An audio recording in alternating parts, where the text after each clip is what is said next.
Olá, boa noite. Sejam bem-vindos. Sou Hamilton, médio integrante do grupo Anjos de Luz. Este é o grupo de estudos online do grupo Anjos de Luz. Orai e vigiai sempre. Luz, paz e bem. E antes de dar início ao nosso estudo, quero convidar vocês a fazerem comigo o mantra do perdão, amor e gratidão do grupo Anjos de Luz. O mantra nos conecta com o Criador. Caso queira, feche os olhos e repita comigo. Hoje me perdoo e neste momento perdoo a todos. Peço perdão. Sinto muito. Eu me amo, amo a todos. Sou grato. Estou livre. Todos estão livres. Assim é, assim será, está feito. Amém, amém, amém e amém. Síntese do Ho Oponopono, elaborado pelo grupo Anjos de Luz. O Ho Oponopono é um processo de nos desfazermos das energias tóxicas que existem dentro de nós, para possibilitar o impacto de pensamentos, palavras, realizações e ações divinas. Agora vamos rezar juntos o decreto dos servidores da luz, pois cada um de nós é um servidor de luz, luz maior a nos guiar. Fechem os olhos e me acompanhem. Decreto dos servidores da luz. Eu sou um corpo de luz. Eu acendo a luz em mim e ao meu redor. Eu aciono as potencialidades cósmicas da luz para que vibrem em cada ser. Eu sou a luz. Eu sou a mais alta vibração de luz. Eu sou luz, eu vibro na luz e permaneço na luz por toda a eternidade. O grupo de estudos online de hoje nos traz o capítulo 16 do Evangelho segundo o Espiritismo. Não se pode servir a Deus e a mamão, o dinheiro. Ninguém pode servir a dois senhores, pois odiará a um e amará o outro, ou se dedicará a um e desprezará o outro. Vocês não podem servir a Deus e ao dinheiro. Servir a Deus é garantir que todos possam ser respeitados em suas necessidades básicas por meio do seu próprio trabalho. Servir ao dinheiro é considerar a especulação e a exploração como mais importantes do que as pessoas. Mamon. Esta palavra é utilizada para descrever riqueza material ou cobiça. Uma frase do Papa Francisco sobre esses ensinamentos de Jesus, ao dizer que o dinheiro tem que servir, não governar. Nesta mesma linha, Francis Bacon, 1561-1626, disse que o dinheiro é um bom criado, mas um mau senhor.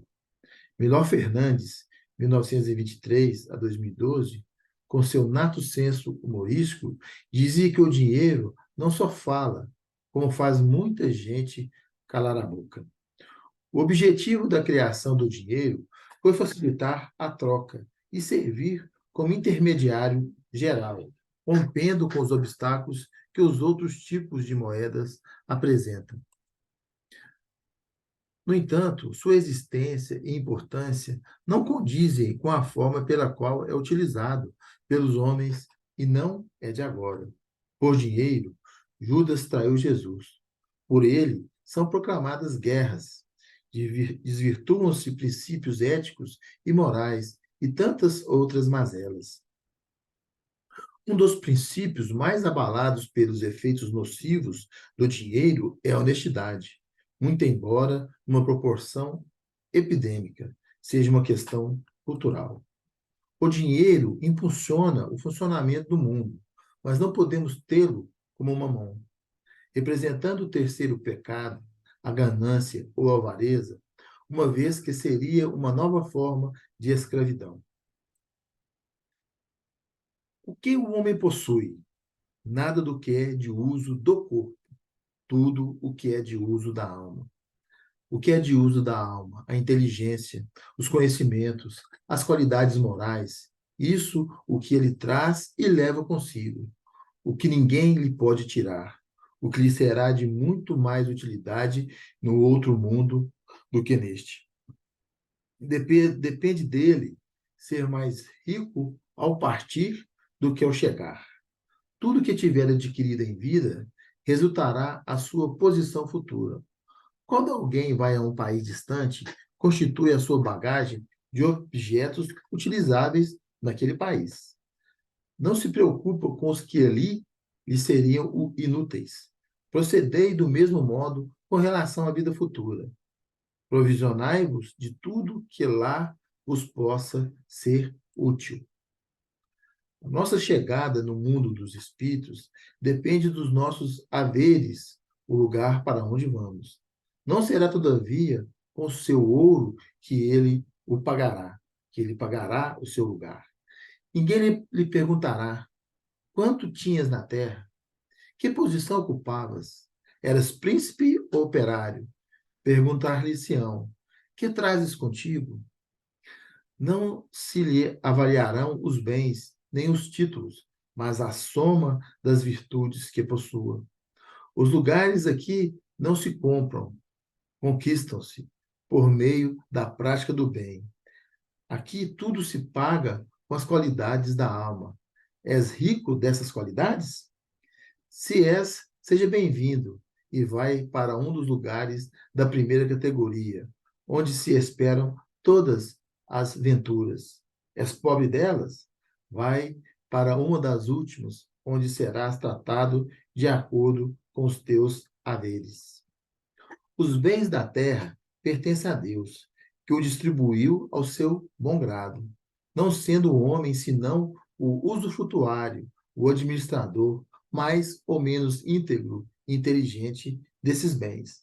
Tanto eles não constituem propriedade individual do homem, que Deus frequentemente anula todas as previsões e a riqueza foge àquele que se julga com os melhores títulos para possuí-la.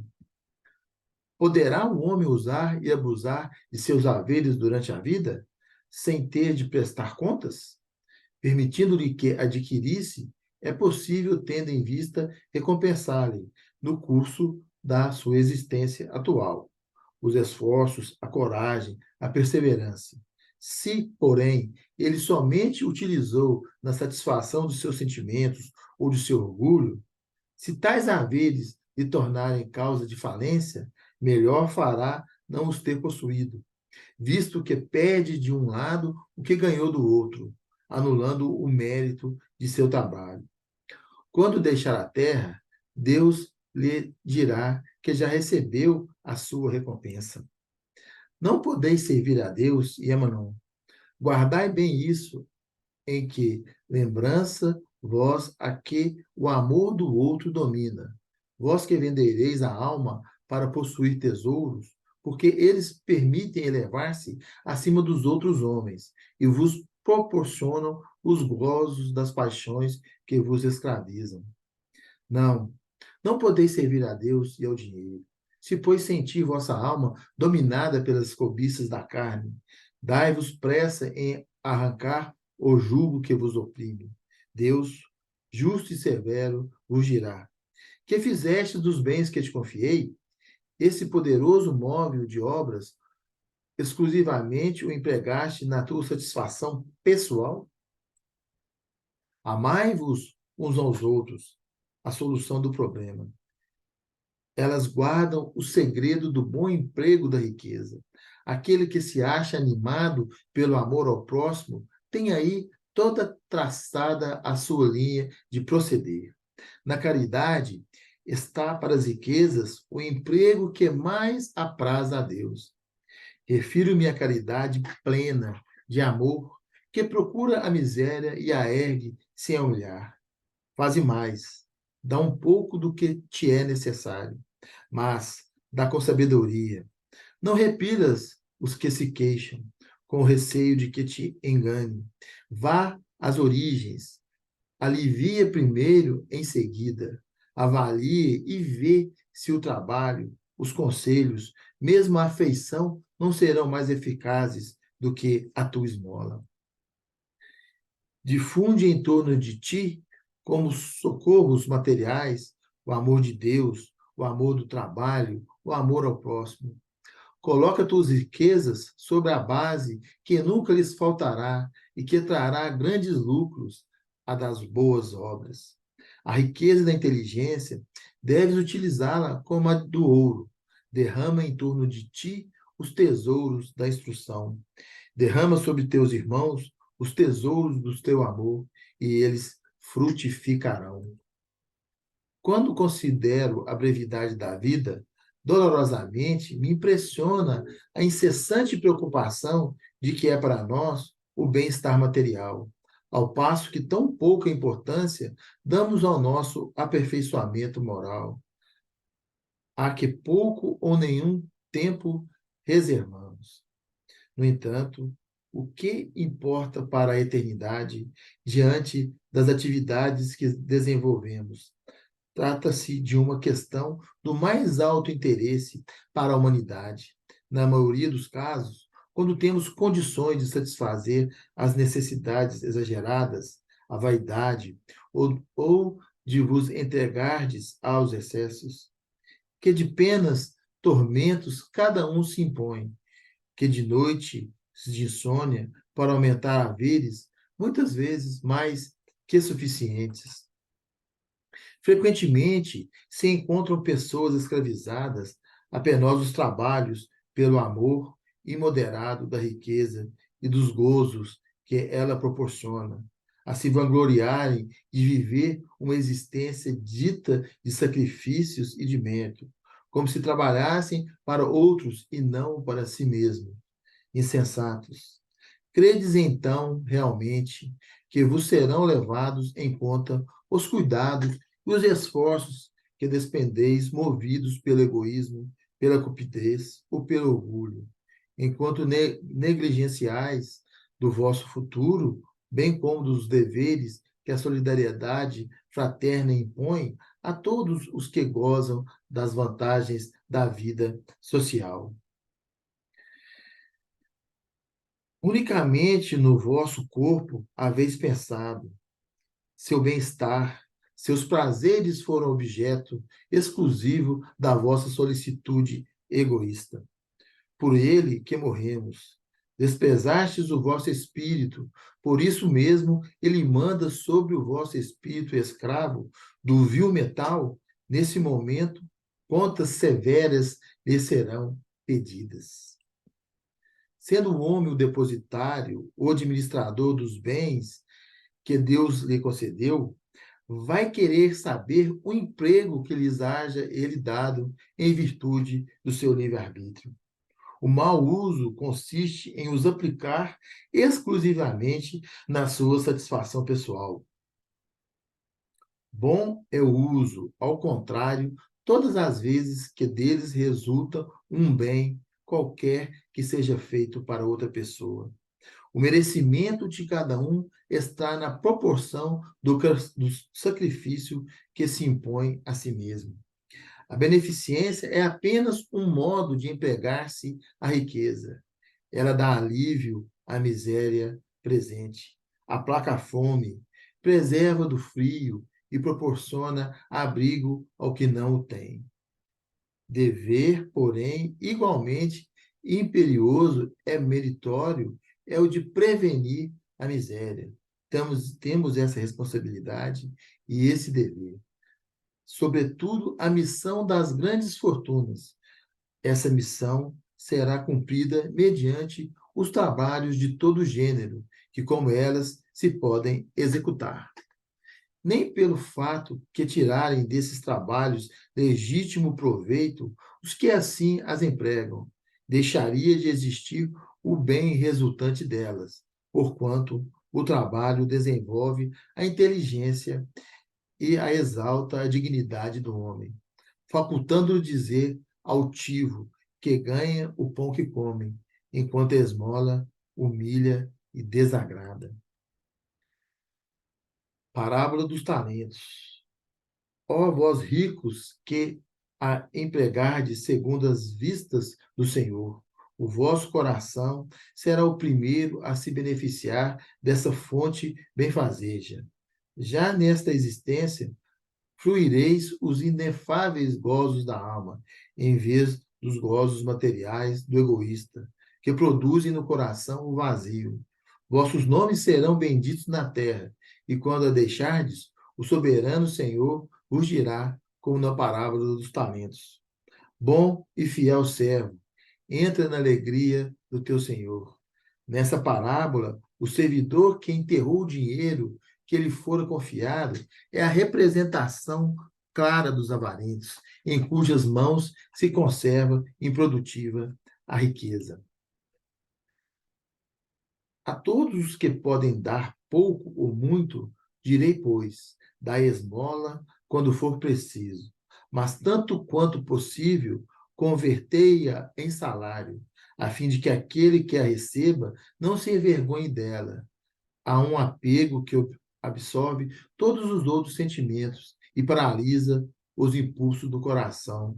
Vai aí grande distância, tão grande quanto a que se separa da prodigalidade exagerada e a sórdida avareza. Dos vícios entre os quais coloca Deus a caridade, santa e salutar virtude que ensina o rico a dar sem ostentação, para que o pobre receba sem baixeza. O amor aos bens terrenos constitui um dos mais fortes obstáculos ao vosso adiantamento moral e espiritual. Pelo apego à posse de tais bens, destruir as vossas faculdades de amar, com as aplicardes todas as coisas materiais.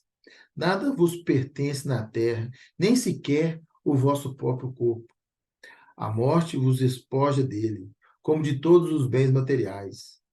Sois depositários e não proprietários. Não vos engane, Deus apenas emprestou. Tendes de restituir. Ele empresta sob a condição de que o seu supérfluo, pelo menos, caiba aos que carecem do necessário. Sede sinceros com suas ações. Tenha boa vontade, tenha caridade, tenha misericórdia. Em vão chamais economia e previdência ao que apenas é cupidez e avareza, ou generosidade ao que não é senão prodigalidade, em proveito vosso. Pratique a caridade dentro das suas possibilidades. Esse homem que declara conhecer todo o valor do dinheiro, e maior será o seu merecimento do que aquele que, nascido na abundância, ignora as rudes fadigas do trabalho. Mas também, se esse homem que se recorda dos seus penares, dos seus esforços, for egoísta, impiedoso para com os pobres, bem mais culpado se tornará do que o outro, pois, quanto melhor cada um conhecer por si mesmo as dores ocultas da miséria, tanto mais propenso deve sentir-se em aliviá-las nos outros. O orgulho lhe põe sobre os olhos uma venda e lhe tapa os ouvidos. Apesar de toda a sua inteligência, de toda a sua aptidão, não compreende que, como uma só palavra, Deus o pode lançar por terra. Esbanjar a riqueza não é demonstrar desprendimento dos bens terrenos, é descaso e indiferença. Depositário desses bens, não tem o homem o direito de os dilapidar, como não tem o de os confiscar em seu proveito. Prodigalidade não é generosidade, é frequentemente uma modalidade do egoísmo. O desapego aos bens terrenos consiste em apreciá-los no seu justo valor, em saber servir deles em benefício dos outros, e não apenas em benefício próprio, em não sacrificar por ele os interesses da vida futura, em perdê-los sem murmurar, caso apraza a Deus retirá-los. Se for efeito de imprevistos reveses, vos tornardes qual Jó dizei com ele: Senhor, tu me haveis dado e agora tirastes. Faça-se a tua vontade. Eis o verdadeiro desprendimento. Sede antes de tudo resignado. Confiai naquele que, tendo-vos dado e tirado, pode novamente restituir-vos o que vos tirou. Resisti com ânimo ao abatimento, ao desespero que vos paralisa as forças. Quando Deus vos desferir um golpe, não esqueçais nunca que ao lado da mais rude prova, coloca sempre uma consolação. Ponderai sobretudo que há bens infinitamente mais preciosos do que os da terra, e essa ideia vos ajudará a desprender-vos destes últimos. Rejeita a riqueza quando Deus a outorga. É renunciar aos benefícios do bem que se pode fazer, gerindo-a com critério, sabendo viver sem ela quando não a tem, sabendo empregá-la utilmente quando a possui, sabendo sacrificá-la quando necessário. Utiliza de acordo com os desígnios do Senhor. Meu Deus, tu me destes um novo encargo. Dá-me forças de desempenhá-la segundo a tua santa vontade. Sabei contentar-vos com pouco. Se sois pobres, não invejais os ricos, porque a riqueza não é necessária para se ter a felicidade. Se sois rico, não esqueceis que os bens de que dispondes apenas vos estão confiados e que tendes de justificar o emprego que lhes derdes, como se prestasseis contas de uma tutela. Não sejais depositários infiéis, utilizando-os unicamente em satisfação do vosso orgulho e da vossa sensualidade. Não vos julgueis com o direito de dispor em vosso exclusivo proveito daquilo que recebestes, não por doação, mas simplesmente como empréstimo. Se não sabeis restituir, não tendes o direito de pedir. Lembrai-vos de que aquele que dá aos pobres salda a dívida que contraiu com Deus. Circula na internet um vídeo onde é relatado o espanto de um turista latino-americano em visita à Suíça. Diante do comportamento dos cidadãos daquele país em relação à conduta de honestidade. O fato aconteceu na estação do metrô, quando o viajante latino, ao dirigir a entrada de embarque para a plataforma, verificou que existiam duas roletas. Uma onde a maioria das pessoas se dirigia e apresentava o ticket de embarque, e outra de passagem livre, praticamente vazia. Perguntou ao funcionário: por que da existência daquela passagem, já que estava vazia? Ouviu como resposta que ela se destinava às pessoas que não tivessem dinheiro no momento, ou mesmo não tivessem condições de pagar. Voltou a perguntar: mas pessoas com dinheiro não utilizam simplesmente como forma de não pagar? E o funcionário, espantado, respondeu: mas por que alguém faria isso? Né? Quando se tem formação, quando se tem berço, isso é uma coisa natural da pessoa. Trago para vocês também um pequeno trecho da música do cantor Belchior, que é interpretada pela Elis Regina, fez muito sucesso. Chama Como Nossos Pais. Então ela diz mais ou menos assim: é você que ama o passado e que não vê que o novo sempre vem. Hoje eu sei que quem me deu a ideia de uma nova consciência e juventude está em casa, guardado por Deus, contando o vil metal. O que ele quer dizer com isso? Né? É preciso construir o tempo, o meu tempo, o seu tempo, o nosso tempo, para vivermos as bem-aventuranças sem sermos contaminados ou corrompidos pelo vil metal.